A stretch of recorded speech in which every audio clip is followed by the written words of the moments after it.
Welcome back. This is Wargamer Sean. I'm going to talk about troops today for the Necron Codex or Codex Necrons.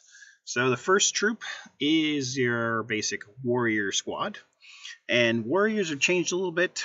They're 130 points for 10 of them, and the stats have stayed the same. Weapon skill 4, strength and toughness 4, wounds 1, initiative 2, attacks 1, leadership 10, and saving throw of 4+.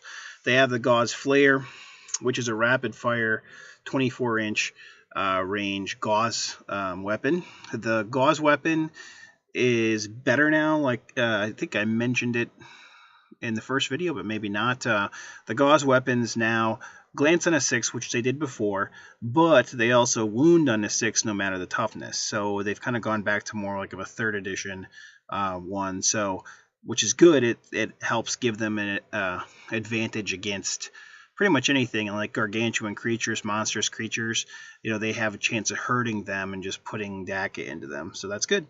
They have reanimation protocols, which they had before. You may take up to 10 additional Necron warriors. You used to be able to take squads of 5, but now they're mandatory squads 10. And you may select a Ghost Ark or a Night Scythe as a dedicated transport. So they changed a little bit because you have to take more of them than you used to. But otherwise, they stayed about the same. Except the gauze weapons changed, which is a good thing, I think. The other troop squads you can take are Immortals. Their stat line's about the same as the Warriors. Weapon skill 4, strength and toughness 4, wounds 1, initiative 2, attacks 1, leadership 10, and then saving throw of 3. So they have a better saving throw. They're like Marines. They start out as 5 Immortals, and instead of 13 points base per model, they're 17 points base per model, and they have a Gauze Blaster, and they start out at 5, and you can take up to 5 more, so you can have up to 10. Their Gauze Blaster, I'm going to check to make sure I'm right, and I should have checked this beforehand. I apologize. I think it's an assault weapon. Let me just check. Oh, no, sorry. It is rapid fire as well. But it is strength 5 AP 4 versus strength 4 AP 5 rapid fire. And they can take Tesla carbines for free, exchanging out their Gauze Blaster. And the Tesla carbines work similarly to last time. I apologize. The Tesla carbine is one-shot Tesla, and they're strength 5, no AP. And when you're firing the weapon, a roll to hit of 6 causes 2 additional hits on the target. So you get 3 instead of 1. So they defy math again. If you're firing snapshots, you never get the bonus shots. So that's the other weapons, the options they have. They can select a Night Scythe as a dedicated transport, not a Ghost Ark, so that's only for warriors. For some reason, I thought that they could last edition, but I could be wrong. So those are the two troops. I think, now that Gauze has changed where they can wound stuff on a 6 no matter what, I'm leaning a little bit more towards Gauze as weapons. I don't think there's anything wrong with the Tesla carbines, but you only get 1 shot, and you can potentially get 3 if you roll a 6. So you have a squad of 6 of them, you're probably going to get 1 extra shot or extra hit, so potentially, and say half are going to hit, so out of the 6 you're going to get 3 hits. Potentially you're going to get 1 6, so an average you're going to get 2 extra automatic hits, so that you're going to get 5 for every 6 shots you get. So it increases the average a little bit. It's still strength 5, but there's no AP on it. I don't think there's anything wrong with either one. I just think that the Gauze is a little better in this edition. Since there's not a lot of troops, and there are a lot of elites, which we'll do in another video, I think I'm going to, I know it's a little out of order, but I think I am going to talk about the designated transports now, even though they're in the fast attack section now, because all of the new codices the transports are all kind of being offered as a fast attack choice as well. So we might as well talk about it now, I guess. But they are considered under the fast attack option as well. So let's talk about the Ghost Ark first. The Ghost Ark is 105 points. It's 4 ballistic skill 4, front, side, and rear armor of 11, and 4 hull points, same as before. It's an open top skimmer transport, and it does have the quantum shielding and 2 Gauss flare arrays. I'm going to learn how to speak today. Now, the Gauss flares, I think, got better. They're now Salvo 510 Gauss and independent targeting. So there's one on each side, so you can shoot them at different squads. The cool thing is that it's always going to be 10 because it's on a vehicle. And so you're going to basically get 20 shots out of each Ghost Ark, which is nice. And I think that's really good. If Necron warriors are within 6 inches of it, you roll a d3 and you can add d3 more Necron warriors up to the starting size of their squad, so they can kind of repair stuff if they're close by, which is good. It does have the quantum shielding until the first penetrating hit. That quantum shielding is a 13 on front and side armor. The transport capacity is 10 models. It can only carry Necron warriors and Necron characters with the infantry unit type. I don't really understand why GW did this, because you have to take 10 Necron warriors now, so there's not really a way you can fit a character and warriors into a vehicle unless they've taken casualties and gotten below 10, which is possible. But you think they would have made a vehicle that would allow you to transport characters too, so a unit of 5 warriors with characters. It doesn't make a lot of sense, but it is what it is, and that's what we got to live with.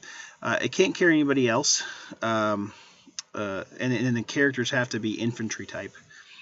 They can't be anything else either. It does have living metal, so it can ignore I think it's, now that I totally forgot the special rules already.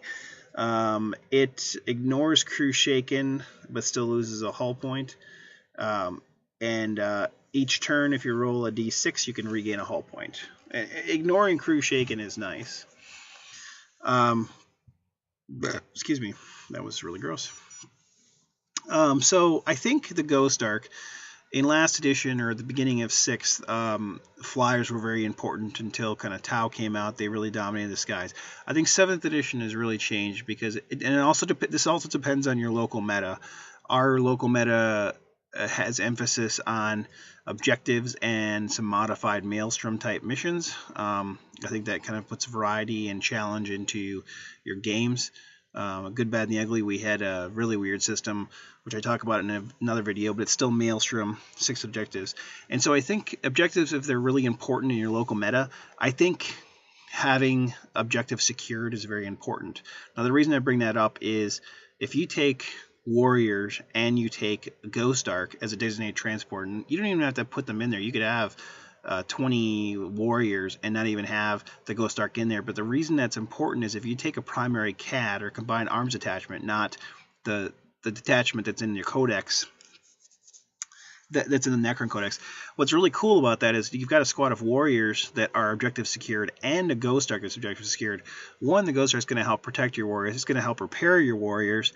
And it's tough to kill, but it's also objective secured, so it can sit on top of an objective and secure it more than like something that wasn't objective secured. So it's like having rhinos for Space Marines or Sisters of Battle that are objective secured in a primary CAD. They're really good. I won a game because I had a rhino from my Sisters of Battle sitting on objective, and the other units of my enemy that came there weren't objective secured, so they couldn't take it from me. So you know, I think it's important. I will talk about it later, but I do think a primary CAD is actually probably more important as the primary thing for your forces, even with Necrons, even with these really, Dicurian detachments. I think they're cool, but they have restrictions. You have to take certain things, and you also lose objective secured. And I think with Cryptex and other things, you can get that +1 to your reanimation protocols that that potentially isn't as important. I mean, it's still good, but I personally think a combined arms detachment is actually a better way to go. So I really am excited about the Ghost Ark because I think it's going to play a big part in this edition, at least for the designated transports. Now let's talk about the other one. The other one is a Night Scythe. It went up in points, but fairly so because it was too cheap before. I mean, let's face it. It's 130 points now. It's Bliss Skill 4. Front side and rear armor 11, hull points 3, and it has a twin link Tesla destructor, has living metal and supersonic. It has a transport capacity of 15 models and no fire points, and a Night Scythe has 1 access point on the underside of the hull. It has an invasion beam rule, so this is where it's different from any other army in the game. A unit that begins embarked on the Night Scythe can disembark either before or after it's moved, including pivoting on the spot. Even though it is zooming, so long as it has not moved more than 36 inches in the movement phase, the units can disembark from it. If a Night Scythe is moved 24 or more inches, the unit can only fire snapshots until the start of the next turn. Units embarked on a Night Scythe ignore all effects of damage on passengers, so they don't have to roll to see if they get shaken or anything. If a Night Scythe is destroyed, the units embarked suffer no damage or ill effects and instead are replaced into ongoing reserves. So it's similar to last time, but it just kind of spells it out. And I mean, no other army can come onto the board, go 36 inches, and beam somebody down, onto an objective, especially with the objective secured. It's valuable. So I still think Night Scythes are valuable. I still think they're good. I still think you're going to see them. The only drawback is with objectives and objective secured, even if that's a designated transport in a primary CAD for warriors or immortals, it's never going to be objective secured. Well, it will be, but it can't ever take an objective because it's a flyer and it can never hover. So I think it has its drawbacks too, but I still think you're going to see it. Not as often as they were being used in previous editions, and I think with Tau and stuff like that, they can kill them very easily. I think there's risk of problems with it, losing your flyers that I don't think you'll see them as spammed as often as before. So those are the 2 designated transports that the Necrons have. I think they both have value. I think they both can be very useful. I think Night Scythes are awesome in going and capping objectives at the end. I think, if you have a way to keep them off the board for as long as possible and use them at the end of the game to capture stuff, I think they're good, but they have their limitations. I think Ghost Arks are honestly amazing. I think they are better with CAD. I mean, last edition they could have CAD 2, and be designated transports and be objective secured. But I just think Ghost Arks are going to be used, decently and a lot. I think they're good units to have. So I'm going to stop here and we'll pick up with elites in the next video.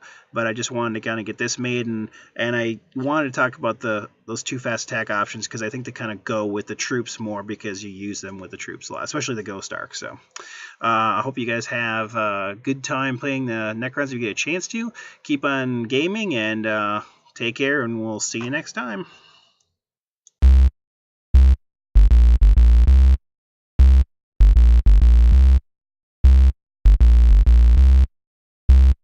Goodbye. Goodbye. Goodbye. Goodbye. Goodbye. Bye-bye. Goodbye. See ya. Bye for now. Bye for now. Goodbye. I like bottoms.